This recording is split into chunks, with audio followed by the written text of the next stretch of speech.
Goeiemôre gemeente. Ek is besig om Openbaring te lees en ek sien in Openbaring dat die wêreld en al hierdie dinge gaan eendag verbygaan.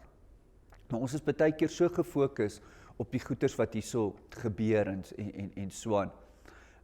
Die een verhaaltjie is hulle vra die rekenmeester, die persoon is oorlede en dan vra hulle die rekenmeester, wat het hy agtergelaat? En die rekenmeester sê, hy het alles agtergelaat. Ons kan niks in hierdie wêreld saam met ons vat nie. Maar baie keer is al ons fokus op dinge wat net tydelik is. Kom ons fokus vandag meer op dinge wat 'n ewige waarde gaan hê.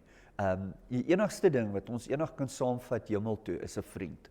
Kom ons fokus vandag op vriende wat ons kan saamvat na die hemel toe. Kom ons bid saam. Here Jesus, baie dankie vir al die dinge wat U vir ons doen, Here. Partykeer is ons fokus nie heeltemal reg nie, ons fokus op die verkeerde goed. En ons wil net bid, Here, vandag, dat U ons sal help om op die regte dinge te fokus, Here. Dat ons die regte goeie sal doen. Dinge sal fokus, Here, op U koninkryk. U koninkryk wat 'n ewigheidswaarde gaan hê. Laat ons vandag sal belê en nie dinge wat net môre weer vergaan nie, maar laat ons sal belê, Here Jesus, en dit wat daar gaan wees vir ewig. Baie dankie daarvoor, Here. Amen.